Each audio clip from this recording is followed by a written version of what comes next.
ये मामला बहुत अरसे पेंडिंग रहा, अब इस मामले में शिद्दत क्यों आ गई? ऐसी क्या वजह ठहरी जिसकी वजह से इस वक्त खलबली मची हुई है पूरे पाकिस्तान में? जी, इस वक्त चूँकि इस वक्त मुल्क बेहतरी की तरफ जा रहा है। पहले से डिले जो मामला थे, जैसे अफगान मुहाजिरीन का मामला ले लें, जैसे पाकिस्तान में ये डॉलर के रेट को जो आर्टिफिशियल इसमें उतार चढ़ाव आता था उसको कंट्रोल किया जा रहा है, जैसे स्मगलिंग के खिलाफ क्रैकडाउन हो रहा है। जब इतनी बड़ी बड़ी बुराइयों को काबू किया जा रहा है तो ये बेहतरीन बेस्ट वक्त है, अब बेस्ट इस वक्त टाइम है कि आप इस बुराई का भी जड़ से खात्मा करें। स्मगलिंग जितनी खतरनाक है, जितने खतरनाक दूसरे इश्यूज थे, ये ओवरलोडिंग भी उतनी ही खतरनाक है। तो इसमें मिस परसेप्शन बनाया गया है कि ट्रांसपोर्टर्स इसको करते हैं। हम बार बार इसको क्लियर करना चाहते हैं कि ट्रांसपोर्टर्स ओवरलोडिंग नहीं चाहता, ट्रांसपोर्टर ओवरलोडिंग के खिलाफ है। और हम इस जो पोर्ट्स के ऊपर इंप्लीमेंटेशन स्टार्ट की है गवर्नमेंट ने, हम इस फैसले को सराहते हैं और इसे कराची को ट्रांसपोर्टर्स भी आपके साथ मौजूद हैं एक ही पेज पे आप सब लोग, या आपका अलग मौक़िफ़ है उनका अलग मौक़िफ़ है? नहीं जी, एक्सल लोड के मामले पे पाकिस्तान का कोई ट्रांसपोर्टर अलग मौक़िफ़ नहीं रखता। सब चाहते हैं कि एक्सल लोड लिमिट का नफाज हो।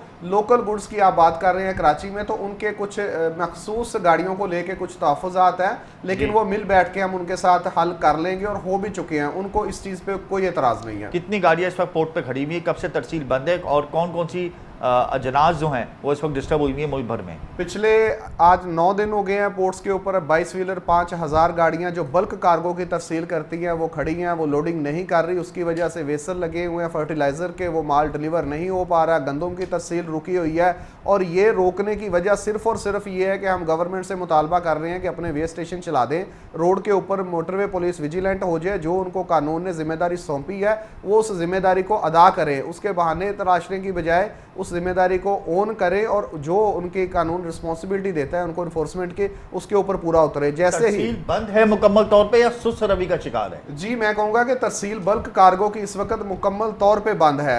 हमारी चूंकि गाड़ियाँ ही ये पंजाब में लेके जाती थी, गंदम लेके, फर्टिलाइज़र लेके, ये इस वक्त स्टील लेके जाती थी, ये सारी गाड़ियाँ हमने रोकी हुई हैं। तरसील बंद है। मुतालबा सिर्फ सादा सा एक है कि एक्सल लोड लिमिट की इंप्लीमेंटेशन सड़क पे नज़र आनी चाहिए, रोड पे नज़र आनी चाहिए, और उसमें मोटरवे पुलिस, FWO, NHA अपना किरदार अदा करें। हम ये तरसील खोल देंगे।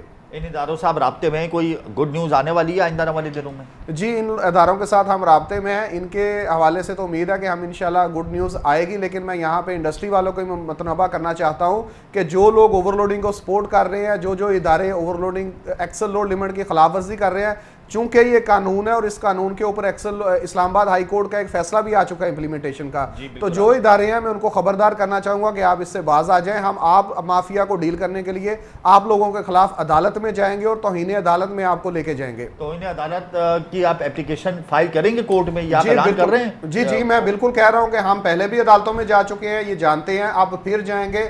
ये फ्लोर मिलों वाले जो इसके खिलाफ एक्सल लोड के खिलाफ कैंपेन चला रहे हैं, फर्टिलाइजर वाले जो फ्लोर मिल वाले, आटे वाले, जी आटे वाले इस वक्त ये मुनाफाखोरी के चक्कर में इसके खिलाफ कैंपेन लॉन्च कर चुके हैं। हम उनके खिलाफ बिल्कुल कोर्ट में जाएंगे और अदालत के फैसले के खिलाफ, कानून के खिलाफ बयानबाजी करने पर और इसको अपोज करने पर हम उन्हें अदालत के कटहरे में लाएंगे। फ्लोर मिल्स के अलावा और कौन कौन से सेक्टर्स हैं जिनको आप एप्लीकेशन में नॉमिनेट करेंगे? जी, उसके अलावा स्टील का सेक्टर है और सीमेंट सेक्टर, ये इसकी हमेशा मुखालफत करते रहे हैं अपनी नजायज़ मुनाफाखोरी के चक्कर में। और जब जब एक्सल लोड लिमिट को नाफज करने की कोशिश की गई है, इन लोगों ने अपने रेट्स भी बढ़ा दिए हैं और वो जो इम्पैक्ट थोड़ा बहुत आना होता है वो आवाम पे उससे कहीं ज़्यादा मुंतकल करके फिर वो रिवर्स भी नहीं करते। एक्सल लोड लिमिट का फैसला रिवर्स करवा लेते हैं ये माफिया वाले, लेकिन उसके जो इम्पैक्ट होती हैं उसको रिवर्स नहीं करते, रेट कई गुना बढ़ा देते हैं, सिर्फ बहाना एक्सल लोड का और पैसा इनकी जेब में, इन ताजरों की जेब में। अच्छा, ये बताएं कि कानून नाफिज करने वाले इदारों के अलावा मिनिस्ट्री से आपका कोई रब्ता हुआ है?